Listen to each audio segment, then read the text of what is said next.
time no see. I just decided what I wanted to talk about 5 minutes ago. While I was driving, I was listening to a word, because sometimes in the mornings I like to listen to podcasts on my way to work, and I got a good parking spot bright and early, because usually this area is like, so when I commute to this job, the parking, because it's more like a downtown urban area, like I'm on Staten Island right now, so there's a lot of no parking, or this is only for the such and such, loading, no standing, so many signs like that everywhere. And there's not that much like residential parking like as you go up the hill, so you could be looping for like 20 minutes, but thank God I got a good spot and now I have the time to talk to y'all, because had I not gotten this, I would have been still circling. So yeah, the thing I wanted to talk about is the topic of perseverance, and that's something I've been, thinking of implementing and like seeing the fruits of this past quarter, like the first quarter of 2025. So if you follow me like on my socials, I did the half marathon.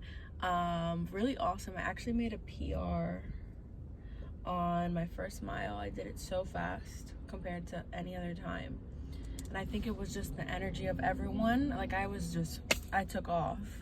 Like, to me, that's how it felt. I'm not very fast long distance. Like, I can sprint pretty fast, but like for a long steady endurance type of run, I'm pretty slow, and I really like took off that first mile, and I kept up that pace, or maybe like slightly behind that pace for like 4 miles. Like, I didn't stop. I'm in my training, I used to stop like all the time, so it was just like something took over it, or like the energy, the people, the need to like step up, and I did it. And then I finished the race, but the last 2 miles of that race, oh my God, I've never ran more than 7 miles continuously in my life, and this one was 13.1, but it was low-key like 13.25, because for whatever reason my watch was saying we did more. My watch would say that I finished another mile like 0.15 miles before the race said it was mile whatever. So I was like, what the heck? Anyways, it ended up being a great day, and I recovered pretty quick. The next day I was fine. Like, I got up and I was like, all right, I'm good to go. That first night though, my feet were hurting. I had 2 huge blisters on the inside of my feet, and I was like, ow, ow, ow. And my dad met me at the finish line, and I was really happy he came out, because I was a little nervous about like how I was gonna do. I didn't know if anyone really believed that I could do it, but I did it, and he did believe in me, but he was just a little bit concerned, because he's a parent, and they're gonna be like, oh, you make sure you did this, are you, make sure this, get up on time, eat, all of that. And he was like, if you need to stop running, just walk. And I did that at some points. I was pretty good up until like mile 10 was when it's really hit me, and then you're in Prospect Park, and it's all like slight incline, but enough to make you like really feel it. So I had to walk. I ran here and there, but when I got like a surge of energy, but it was like a walking for the last 2 miles. It was really difficult. But that's really just because of training. Like, had I trained to do more, I'm sure I would have been fine. But the point of this little story is that I actually made a TikTok like in February about how like I wanted to quit every time. I bought this marathon package or whatever, like the ticket, in November, and ever since then, like, I bought it so early, and since then I was just like, oh my gosh, at least I can drop out if I don't feel like I can do it, or oh, I don't know how good I'm gonna be, I'm a little nervous. Every day, like every week, I thought about it at least a couple times and been like, all right, I'm gonna quit. Then I'd be like, no. Then all right, I'm gonna quit. No. Okay, if worst to worst, I just don't show up for the race. Like, I would say that to myself, and I was like, no, don't quit. Like, another part of me was battling with that, because like, one, you paid money for it, so part of me is like, make sure you put your money to good use. You're not getting a refund on that. And two, I said I was gonna do it, so let me just do it. Even if I don't look good, even if I'm the slowest there, even if I feel sick, or like, I don't know, whatever, because you can't predict how you're gonna feel on that specific day 4 months in advance. Like, no matter what, I was just gonna show up and do it. And I did it, and I'm glad I did. And it was like a lesson to yourself. Like, even if you really, like, I fought my feelings so hard on that. And I had days where I would run 1 mile and be like, oh no, that's it, I can't do anymore. And I would just stop and go home and take a shower, whatever I had to do, go to bed. Like, there were days when I would run a couple laps and be like, no, not happening today. And honestly, that's normal. And it doesn't mean that you're not athletic and that you can't do good things, that you can't do great things. You're not, you don't have it within you. It's just like some days I just couldn't do it.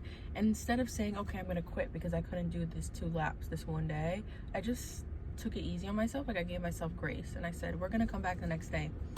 And I would always come back the next day and do more than I did on that day that I was like, felt like I couldn't do that much. But yeah, like, that was the big theme of April. Like, the biggest theme is just perseverance, and even with, in a sense, tied to discipline. Like, for the most part, I don't even think I've been late to anything. Like, I've been like on my game, getting up even when I'm tired, like, and just being an adult. Like, I don't know, like, if you knew me, when I would struggle getting up on time, and the effort in the morning. Like, now I'm making my breakfast in advance. I'm making my coffee in the morning. Don't get me wrong, I still buy, but like, when I can, I'm doing it in the morning to like just be more wise with my money and with my time, so I save myself time in the morning. Yeah, like, it's just this type of thinking of just doing it and setting a goal, doing it, committing to it, has really changed my life, because there were times when I was younger and like clearly a lot less mature, where I would kind of back out of my, my like promises to myself or to others, or I would just pull out and not commit to things all the time. Like, I don't know if it was a confidence thing or I was so scared of the outcome or something, but I would have like, maybe it's like, that's what imposter syndrome is, where you just feel like you can't do it. It would be so overwhelming that you just stop and you quit. And there's been many times when I've done that in the past. And I think now, like, a big marker of me becoming more mature, and I'm like the other side of my 20s, the mid-20s, that this rest of my 20s is gonna be marked by discipline and sticking to something that I said I was gonna do. And being, I don't know how to explain it. Not that I'm selfish, but just maybe being less selfish, like or less thinking too much about things. Like, I don't know how to really explain it. Like, for example, if I said to someone came to me and they said they needed their help with something, and that help that I would have to give them would take time out of my day, take time extra. Maybe it would take me having to drive, get home later, drive to them, or do something for them, help them do something, whatever it is. Like, once I say I'm gonna help them, that's it, I'm gonna help you. Like, no matter, I can't think back later and be like, oh, I shouldn't have committed to that, you know. They asked for my help, but I don't know if I can give it. Like, no, I said I would give it. Like, let your yes be yes, let your no be no. Had I said no, then that would be the answer. But if I say I'm going to do something for someone, like, that's something I want to stick to doing. So in that sense, if that makes sense, like, sticking to things you say, set in mind, agree to. But yeah, and I was listening to this message by Moore. She's literally younger than me. She's like 23, this girl. And she's just so mature, and she speaks so well. She's like anointed because her preaching is very good. And her insight is very, like, powerful. Anyways, she was talking about this story of, like, Jacob and Esau, and I actually never read that story. I really don't even know that story. There's so many, like, biblical stories I don't know. Like, I just don't know. I've read, like, a lot of the Bible, and I just haven't come across those stories yet. And it's funny, like, you can learn something new every day, seriously, no matter how much you read or how much you think you know. Anyway, she's bringing up this story, and she said that in the story, Esau is like the firstborn and Jacob's the secondborn, and Esau was so desperate for food one day, and Jacob was so greedy that Esau asked him for a plate of food that he made, and that Jacob was like, if you really want this meal, give me your birthright. And he just was like that, like, I handed it over, just didn't care, kind of just gave it to his brother. And so this ties into, like, what the word that perseverance that popped into my head, because, you know, he may have had a really bad day that day. Maybe he was starving. He was doing a lot of work in the field, like around the house, wherever it was that they lived.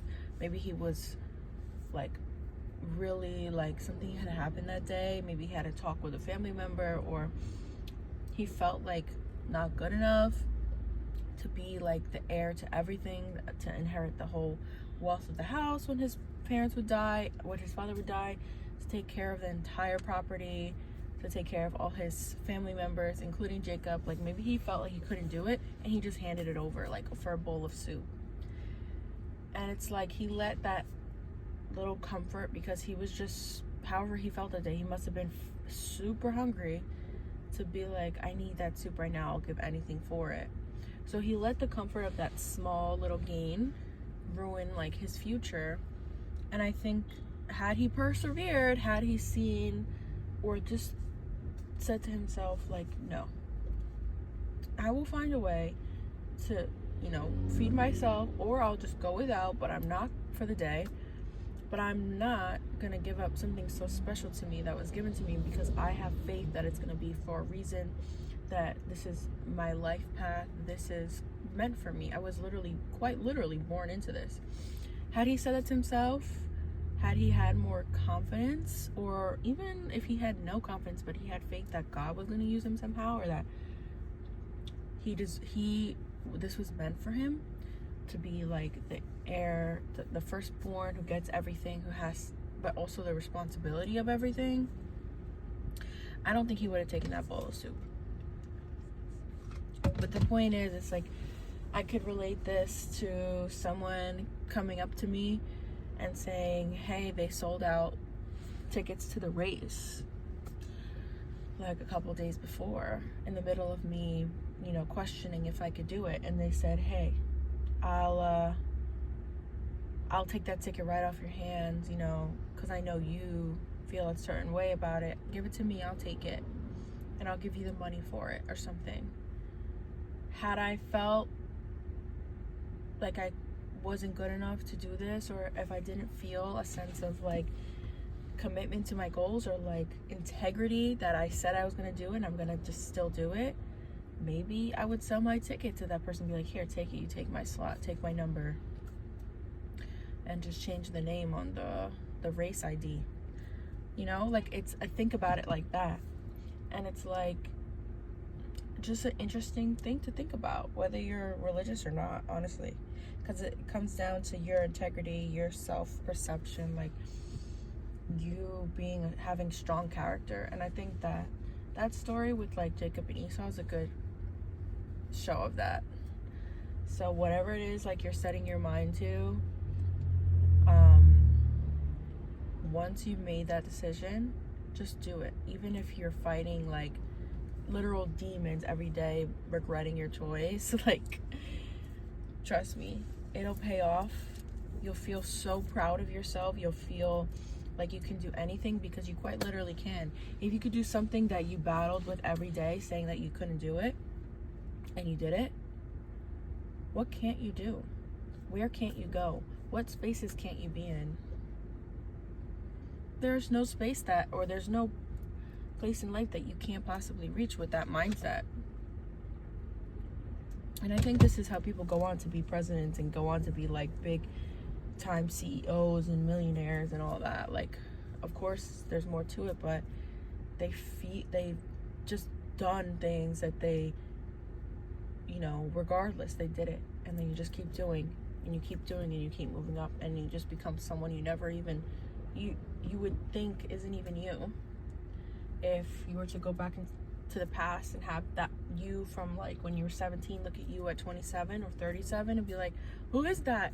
That's not me. I was never that confident. I was never that committed to anything. But look at what your commitment brings you. It brings you so much. And so again, ties back to perseverance. So I just think that was a really good topic to talk about, and it just popped into my head like that. And guess what? The madness, the goals, the striving continues, because we have another fitness competition coming up, which I'm excited about. And it does require a little bit of running, significantly less than the marathon. But what's different about this is the amount of weight that you're lifting in between, or what you're physically doing is high intensity in between the running. So it's gonna make it kind of like almost harder in some ways. So, you know, something to work on. We're gonna be working on that every week until the day comes. And that's really all it is. If you're putting in the preparation, you're gonna do fine, which I have been. I've been doing prep for this since like December. I took a bit of a break to do running for like the Brooklyn half, and now I'm back on track. Oh, another instance of perseverance oh my goodness, was yesterday. I am crazy. I will do anything and everything all day. Like, I have a lot of energy, and I said, let's book a hot yoga class with the most like difficulty to breathe maneuvers right now. So I did that, and I couldn't breathe for an hour and 15 minutes was the class. It was one of those long ones, and I literally was getting so angry. And I said to the person next to me, I can't effing breathe. Like, it's so hot in here. Like, duh, it's hot yoga. But this is like my 4th or 5th class, and it just, something about yesterday, it could be the spring allergies, because I was not feeling that heaviness before the first few classes like as much as I did yesterday. I stopped. I gave up on the moves, only because I really couldn't breathe. But I didn't leave the room, because she said, you know, you shouldn't really leave the room, try not to. But every part of me was just, get out of here, take a breath, get fresh air. And I didn't. I stayed in the room. And the person next to me was like, you did it. Like, she gave me a high five. She's like, you stayed in the room and you felt like you couldn't breathe. Like, you stuck it out. So I am looking at that as perseverance and not quitting. Yeah, I technically quit because I didn't finish the moves. I just kind of sat and tried to like soothe my breathing, sat in one spot and didn't keep moving, because it was making it much harder to breathe, quite obviously, if I'm going up and down, moving back to front. And that class was specifically a different type of hard, because you were holding your moves. It's not like a flow yoga, moving in and out of different positions. Like, no, you held something, and sometimes that was like compressing your stomach against your thigh. Like, how are you gonna breathe like that if you can't even get your breath under control just standing or sitting still? But yeah, that just reminded me that it's like, glass half full. I stayed in the room. I could have been like, I can't do this, and ran out and cried or something. I don't know. Like, I stuck it out. And then I spoke to the lady after. I'm like, listen, girl, I need to talk to you. What the heck? I need help breathing. And she gave me like a breath regimen to practice, which I'm going to practice now. But yeah, I'm like, in the middle of the class, I'm like, never again. I'm never taking this class again. I come out, I'm like, no, I'm gonna take a class this week again. I'm gonna do it. Because even though it was incredibly hard, I know I can do it if I practice, get a hold of myself, get used to the heat, get used to prepare a little bit more. Like maybe bring ice water. I just brought water, like in my Nike water bottle, something like that. Like I just brought regular water. Maybe I need ice water so I could squirt it on my head every like 5 seconds, which I was doing. And the water felt ice cold because it was so hot in here that lukewarm water, like room temperature water, felt like ice, and it kind of like would wake me up for 5 seconds, and then I'd go right back to struggling. So like, which reminds me, a big part of being great at anything, being a great athlete, a great like role model, a great even social media influencer, like the best influencers are the one that are showing you the work they're putting in. Like Leona Deeb, like Annalise Cruz, there's a couple other people I follow, but like they're posting the sweat dripping off their nose, like they're fit, like they're struggling through their workouts, and they're posting it, and it's like you reach people when you're putting in a lot of work. It's not just about face and image. Like what you actually do matters. I know that's so silly to say, but it's true. Like even if you look ugly or you feel ugly doing something, or like it's just not a pretty process, it's almost like I feel like it's like a catapult. It's just gonna shoot you ahead of everyone else who's not putting in that work, sitting pretty, but expecting to get something done and get their marathon picture and everything on and look good, or get that, you know, take those influencer photos in the gym but not put in all that work because they're just genetically blessed. Like it'll catch up with you, because guess what, those pictures are not going to come out good on the marathon. You're going to probably pass out and like shit yourself or be yourself, like because you didn't put in, like, you know, all that effort that you needed to put in. But yeah, so I just thought this was a good topic for today, and it came up like that. And I always struggle to come up with topics because I'm like, bro, what am I gonna talk about? I don't know what to talk about. But this kind of just fell upon me, so to speak. But thank you for listening. If you listened, I hope this, you know, did something to you, and, you know, kind of just hit you in the head and made you realize you need to be doing something, or gave you the motivation to stick with something that you're struggling to stick with. I gotta head in right now. I gotta leave my car. So I will see you guys soon. Please let me know if you like this video, or if you want to talk about any specific topics that I can, you know, get into and maybe film on my actual Canon camera. But yeah.